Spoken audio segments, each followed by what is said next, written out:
বাংলাদেশের সাবেক ক্যাপ্টেন জাহানারা আলমের সাক্ষাৎকার রীতিমতো বিশাল এক ধাক্কা দিয়েছে বাংলাদেশের ক্রিকেটকে। এবং বাংলাদেশের নারী ক্রিকেটের এমন একটা অন্ধকার দিক সামনে নিয়ে এসছে, যেই দিকটা আসলে ভীষণ রকম লজ্জাজনক, বিব্রতকর এবং আশঙ্কারও বটে। কারণ বাংলাদেশের নারী ক্রিকেট যদি এইভাবে পদে পদে বাধাগ্রস্ত হয়, তাহলে কোনোদিনই আসলে তার কাঙ্ক্ষিত লক্ষ্যে পৌঁছতে পারবে না। তো সোচ্চার হয়েছে সবাই, যেমন cricketers welfare association of Bangladesh কোয়াবের পক্ষ থেকে সুষ্ঠু তদন্ত দাবি করা হয়েছে। বাংলাদেশের সাবেক ক্যাপ্টেন তামিম ইকবাল খান তিনি সামাজিক যোগাযোগের মাধ্যমে পোস্ট দিয়েছেন। এবং ইন্টারেস্টিং ব্যাপার হচ্ছে যে বিসিবির উপর পুরো আস্থা কিন্তু তামিম রাখতে পারছেন না। তিনি অনুরোধ করেছেন যে ক্রীড়া পরিষদ কিংবা সরকারের পক্ষ থেকে যেন একটা তদন্ত করা হয় এবং তদন্তে যারা দোষী সাব্যস্ত হবে তাদের বিরুদ্ধে যেন আইনানুগ ব্যবস্থা গ্রহণ করা হয়। এবং একই কথা বলেছেন বাংলাদেশের আরেক সাবেক অধিনায়ক মাশরাফি বিন মুর্তজা। তিনি বিসিবির কাছে আসলে একটা সুষ্ঠু তদন্ত দাবি করেছেন। এ ব্যাপারে ক্রীড়া উপদেষ্টা আসিফ মাহমুদ সজিব ভুইয়া তিনি বলেছেন যে তাদের পক্ষ থেকে, তাদের দফতরের পক্ষ থেকে যোগাযোগ করা হয়েছে ভুক্তভোগীর সাথে এবং তিনি যদি আইনি সহায়তা চান তাহলে সরকারের পক্ষ থেকে জাহানারার পাশে থাকা হবে, তেমনটা তিনি আসলে উল্লেখ করেছেন। এবং যার বিরুদ্ধে সবচেয়ে বড় অভিযোগ মঞ্জুরুল ইসলাম, তিনি অবশ্য জাহানারা আলমের যে অভিযোগ সেটাকে বলেছেন একেবারে ভিত্তিহীন এবং তিনি বলেছেন যে এসব মিথ্যা। এবং বাকি যে মেয়েরা দলে ছিল তাদের সাথে তিনি কথা বলতে বলেছেন।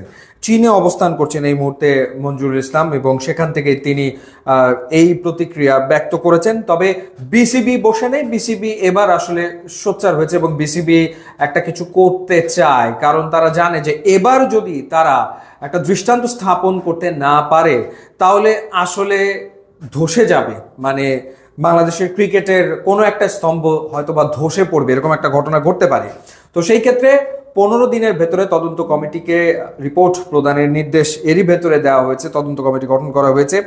যে বিষয়গুলো বিসিবি খতিয়ে দেখবে এবং যে অ্যাকশন বিসিবি নিতে যাচ্ছে সেটা সম্পর্কে যদি আপনাদেরকে বলি, সিইওকে স্পষ্ট করতে হবে তিনি ভুক্তভোগীর কাছ থেকে কোনো লিখিত অভিযোগ পেয়েছিলেন কিনা এবং কবে পেয়েছিলেন, যদি পেয়ে থাকেন তবে কেন তিনি এ বিষয়ে কোনো পদক্ষেপ নেননি তা ব্যাখ্যা করতে হবে। যেহেতু জাহানারা আলম বলেছেন তিনি বাংলাদেশ ক্রিকেট বোর্ডের প্রধান নির্বাহী কর্তা নিজামুদ্দিন চৌধুরী সুজনকে এই বিষয়ে অবগত করেছিলেন, তো তারপরেও কেন আসলে ব্যবস্থা গ্রহণ করা হয়নি সেটা বর্তমানের বোর্ড আসলে জানতে চাইবে। এরপর হচ্ছে অভিযুক্ত ব্যক্তিরা যদি এখনো বাংলাদেশ ক্রিকেট বোর্ডে কর্মরত থাকেন তবে সিইওকে অবিলম্বে তাদের সাময়িকভাবে বরখাস্ত করতে হবে, যেহেতু তাদের এগেনস্টে অভিযোগ এসছে। কোচ রয়েছেন, তারপর প্লেয়াররা রয়েছেন, সাপোর্ট স্টাফ রয়েছেন, এরপর আরও ব্যক্তিরা রয়েছেন বিসিবির, তাদেরকে সাময়িকভাবে বরখাস্ত করতে হবে। সিইওকে আইন বিভাগের সহযোগিতায় 2 সপ্তাহের মধ্যে তদন্ত সম্পন্ন করতে হবে। তদন্তের অগ্রগতি বোর্ডে প্রতিবেদন আকারে জমা দিতে হবে। তদন্তের ভিত্তিতে সিইও ভুক্তভোগীকে আইনি পদক্ষেপ নেওয়ার পরামর্শ দেবেন এবং সিইওকে ক্রিকেট অপারেশনস মহিলা উইংয়ের সঙ্গে যৌথভাবে নারী খেলোয়াড়দের নিরাপত্তা ও সুরক্ষা সংক্রান্ত বিদ্যমান ব্যবস্থাগুলো পর্যালোচনা করতে হবে এবং 2 সপ্তাহের মধ্যে এর প্রতিবেদন বোর্ডে জমা দিতে হবে। এই প্রক্রিয়ায় মহিলা উইংয়ের পরিচালককে অবহিত করতে হবে, অর্থাৎ নিরাপদ করতে হবে। মোট কথা নারী ক্রিকেটকে নিরাপদ করতে হবে, সেটাই সবচেয়ে বড় চ্যালেঞ্জ এই বোর্ডের। কারণ অনেক কিছু সামনে এসছে এবং তামিম ইকবালের স্ট্যাটাস আপনারা নিশ্চয়ই লক্ষ্য করেছেন, সেখানে কিন্তু আমি বলেছেন যে আরও অনেক ক্রিকেটার অনেক কিছু তারা জানিয়েছে। হয়তো জাহানারার সাক্ষাৎকারটা যেভাবে সামনে এসছে রিয়াসাতের ইন্টারভিউর মাধ্যমে, বাকিদেরটা সেভাবে আসেনি, কিন্তু আরও ঘটনা নিশ্চয়ই রয়েছে।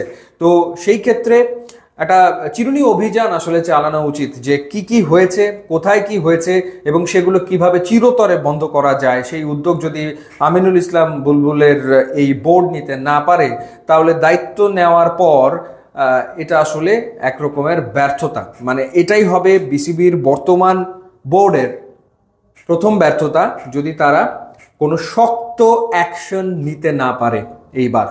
ইউটিউব এবং ইনস্টাগ্রাম লিঙ্ক দেওয়া আছে, আপনারা যদি যোগ দেন তাহলে খুবই খুশি হব। And thanks for watching.